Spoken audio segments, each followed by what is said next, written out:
I've spent countless hours in airport terminals watching the ballet of American air travel unfold. You see the same patterns every time. The anxious business traveler checking their watch, the family arguing over who lost the boarding pass, the TSA agent waving people through the metal detector with the enthusiasm of a sleep-deprived zookeeper. It's a system we all think we understand. We've got our ID ready, our liquids in a quart-sized bag, our laptops out of the case. We follow the rules because we assume the rules are the only thing standing between us and chaos. But then, every once in a while, something happens that peels back the curtain on the entire operation. You see a video or you read a transcript, and you realize that the law isn't a rigid set of commands written in stone. It's an interpretation. It's a conversation. And sometimes, that conversation goes so sideways that it takes a lawyer with the precision of a neurosurgeon to dissect exactly what went wrong. I want to talk about one of those moments. It's the kind of clip that makes the rounds in legal circles and then leaks out into the mainstream, leaving everyone who watches it with their mouth slightly agape. It involves a cop, a traveler, and a piece of testimony that sounded reasonable to the untrained ear, but got absolutely shredded by a defense attorney who understood the game being played. The phrase at the center of this storm was the officer's justification for his actions. He called it a means to an end. Before I get into the nitty-gritty of that specific courtroom beatdown, I want to ask you something. Have you ever been in a situation with law enforcement, whether at an airport, on a highway, or just walking down the street, where you felt like the officer wasn't interested in the letter of the law, but was instead working backward from a conclusion they had already reached about you?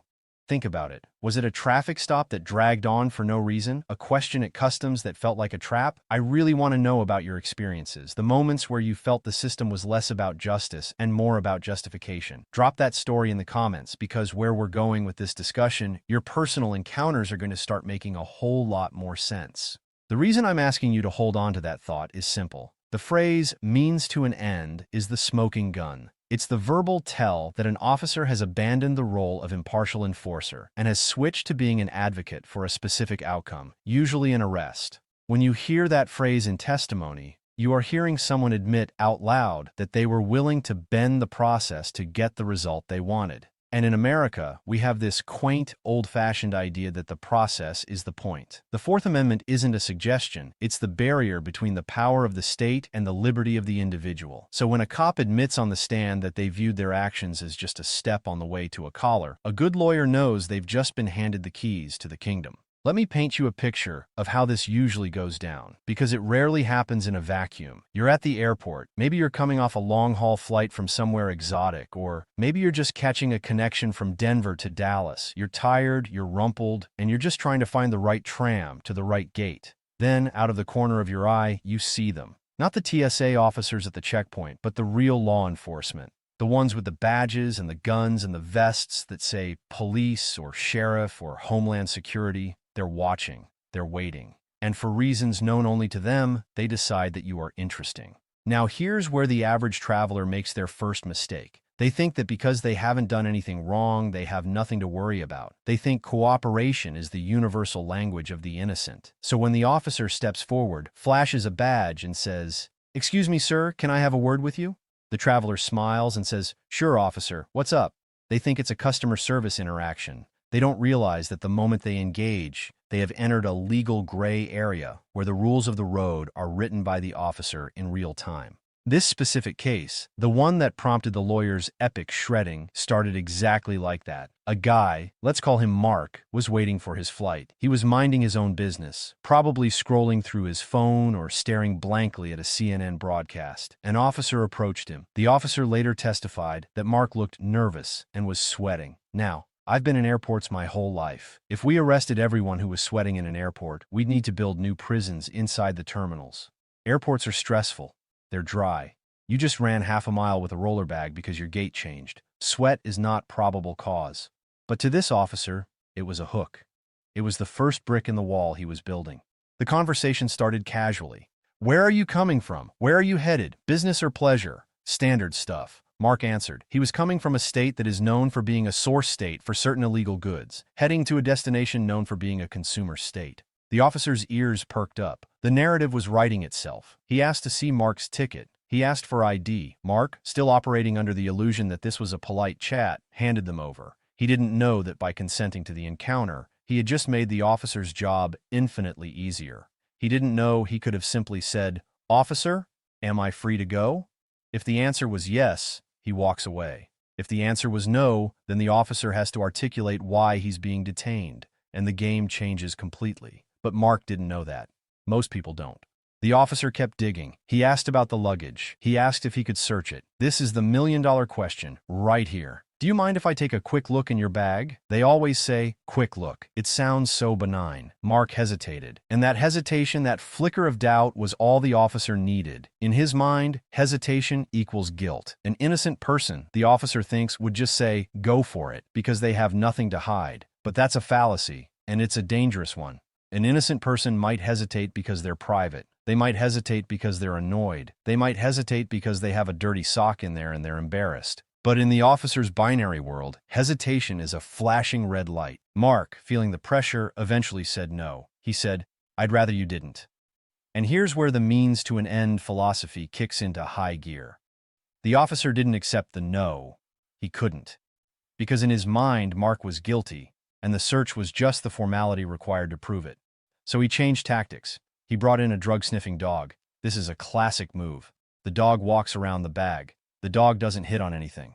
But the officer isn't deterred. He brings the dog closer. He walks the dog around again. Maybe the dog sits.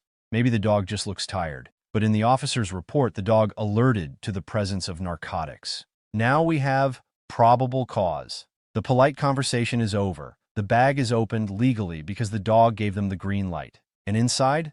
Nothing. Maybe a sandwich, maybe a legal prescription bottle, maybe some dirty laundry, nothing illegal. But the officer is now invested. He has spent 45 minutes on this. He has called for a dog. He has filed the beginning of a report in his head. He can't just say, "My bad, have a nice flight."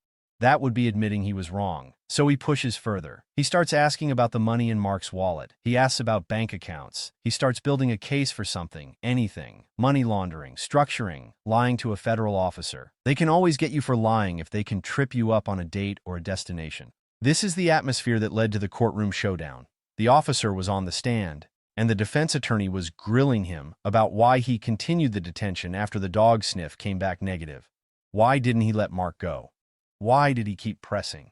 And the officer, probably trying to sound pragmatic, trying to sound like a hard-working public servant, said something along the lines of, "I viewed the dog sniff as a means to an end. It was a tool to further the investigation." Even without an alert, the totality of the circumstances still pointed to potential criminal activity. The lawyer pounced. He didn't just ask a follow-up question. He eviscerated the concept. He asked the officer to define means to an end. He asked if the end justified the means. He asked if the officer was taught in the academy that the Fourth Amendment was an obstacle to be worked around or a right to be protected. He asked if the officer would agree that the means of an investigation, like detention and search, must be based on reasonable suspicion, and if the end of finding contraband could ever retroactively justify an illegal stop. You could see the officer's logic crumbling. He was trying to explain away an illegal detention by framing it as a noble pursuit of justice. But the lawyer flipped the script. He made the jury see that the officer had decided Mark was a criminal the moment he saw him sweat. Everything after that, the questions, the dog, the prolonged wait, was just theater. It was the performance of an investigation, not a real one. The officer wasn't following the evidence where it led. He was trying to manufacture evidence that would lead to his predetermined conclusion. The reason this resonates so deeply with travelers is that it exposes the soft underbelly of the security state. We are told that these interactions are for our safety. We are told that if we have nothing to hide, we have nothing to fear. But that's a bumper sticker. Not a legal standard. The legal standard is supposed to be probable cause, or at the very least, reasonable articulable suspicion. But what happens when an officer's suspicion is based on nothing more than a gut feeling? And then they use the power of the state to detain you until that gut feeling turns into something they can write a report about? That's not policing. That's fishing. And it's not just about drugs. It's about cash. The civil asset forfeiture laws in this country are a disaster. If you're traveling with a few $1,000s in cash, which is perfectly legal, you are a target. Officers are trained to look for indicators of drug trafficking. Paying for a plane ticket with cash? Indicator. Carrying large bills? Indicator. Flying from a source city to a destination city?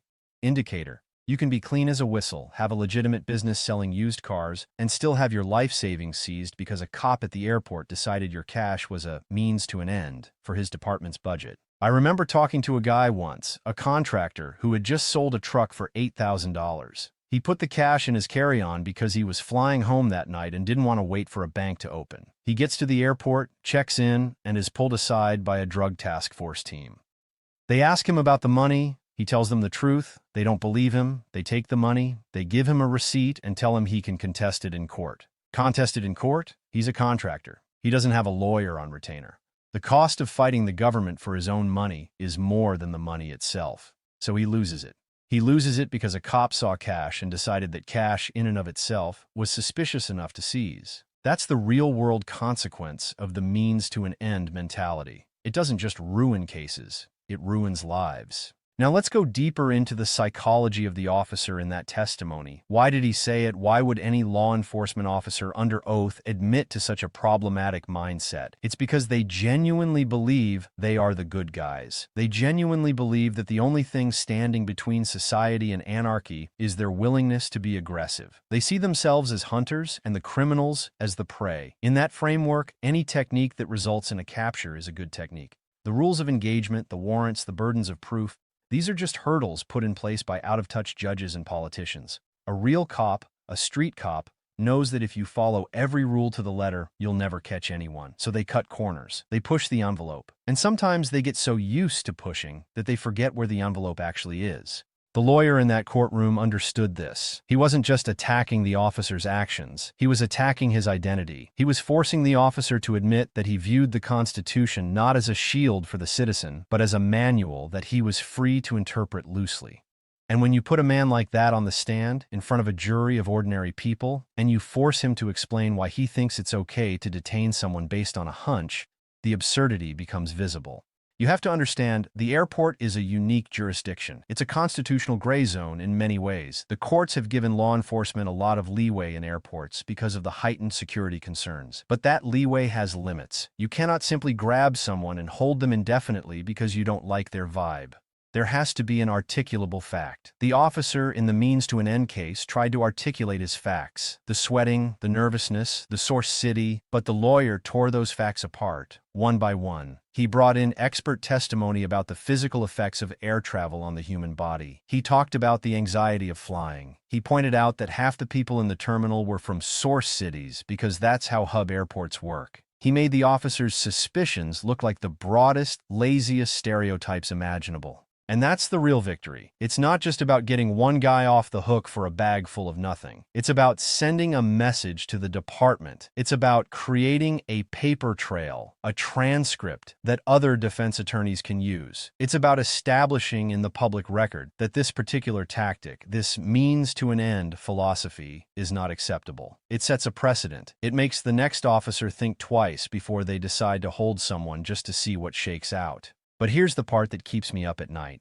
How many times does this happen without a lawyer in the room? How many people are intimidated into consenting to searches? How many people are arrested, processed, and held for days before the charges are dropped, all because an officer decided they were a means to an end? The answer is too many, and the vast majority of those people don't have the resources or the knowledge to fight back. They plead guilty to a lesser charge just to get out of jail. They forfeit their cash because it's cheaper than hiring an attorney. They accept the violation of their rights because the system is stacked against them. That's why this testimony, this specific shredding, is so important to understand. It gives us the vocabulary to talk about what's happening. It gives us the concept. The next time you're in an airport and you see someone being questioned, or if it's you, you'll recognize the pattern. You'll know that the officer might be viewing you not as a citizen with rights, but as a problem to be solved, a box to be checked, a means to an end. And that knowledge changes how you interact.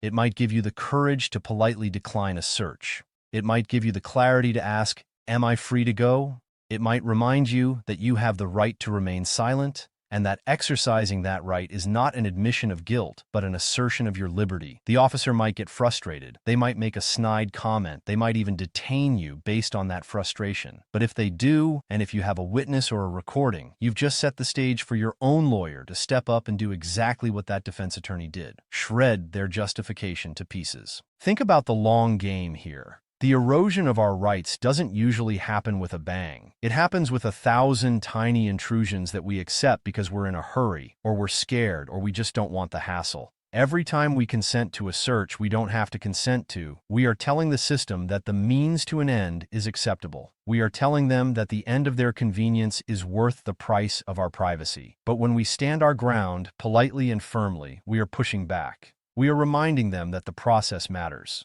I want you to imagine the scene in that courtroom when the lawyer finished his cross-examination. The officer was probably red-faced. The prosecutor was probably shifting in their seat, wishing they had never put that witness on the stand. And the jury, the 12 people who hold the power, they saw it all. They saw the emperor had no clothes. They saw that the entire detention was based on a hunch dressed up as experience. That's the power of a good lawyer. They don't just argue the law, they tell a story. And in that story, the officer wasn't a hero. He was a man who got so caught up in catching a criminal that he forgot he was dealing with a human being. This isn't an anti-police rant. I've met plenty of good cops, smart cops, who understand that their job is to serve the community, not to rule over it. They understand the distinction between a hunch and probable cause. They understand that the Constitution is not an impediment to their work. It's the very thing that gives their work legitimacy. But the means to an end cop is a different breed. He's the one who gives the badge a bad name. He's the one who creates the mistrust. He's the one who makes the rest of us look at a uniform and wonder what kind of game is being played. So where does that leave us? The travelers, the citizens, the people just trying to get from point A to point B. It leaves us informed. It leaves us wary. It leaves us knowing that when we step into that terminal, we are stepping onto a stage. And on that stage, there are actors who might try to cast us in a role we never auditioned for. The trick is knowing your lines. The trick is knowing that no is a complete sentence. The trick is knowing that the burden of proof is on them, not on you. I've been thinking about that officer's testimony a lot lately. That phrase, means to an end, keeps echoing in my head. It's such a perfect encapsulation of a certain kind of thinking. It's utilitarian. It's cold. It reduces a complex human interaction into a simple equation. If the result is good, the process doesn't matter. But we know that's not how a free society works. In a free society, the process is the only thing that protects us from the tyranny of the majority, or the tyranny of a single cop with a bad feeling. The next time you're walking through an airport, take a look around. Look at the people. Look at the diversity. Look at the nervous flyer, the excited kid, the exhausted businesswoman. Now imagine if every one of them could be detained based on a subjective feeling of nervousness. Imagine the chaos. The reason that doesn't happen most of the time is because there are still enough people willing to say, "Show me the law."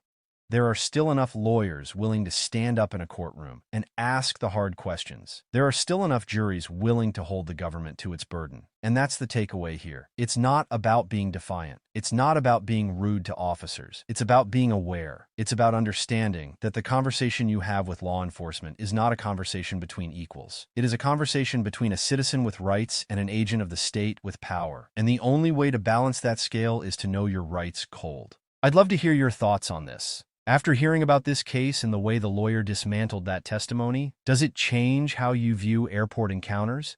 Have you ever had a moment where you felt like you were just a pawn in someone else's game? I'm genuinely curious about the stories out there, the ones that don't make the news, the ones that happen in the quiet corners of terminals across the country. Drop it in the comments. Let's get a conversation going, because the more we talk about this, the more we normalize the idea that the means matter just as much as the end. And in a country that prides itself on due process, that's a conversation worth having. This response is AI generated for reference only.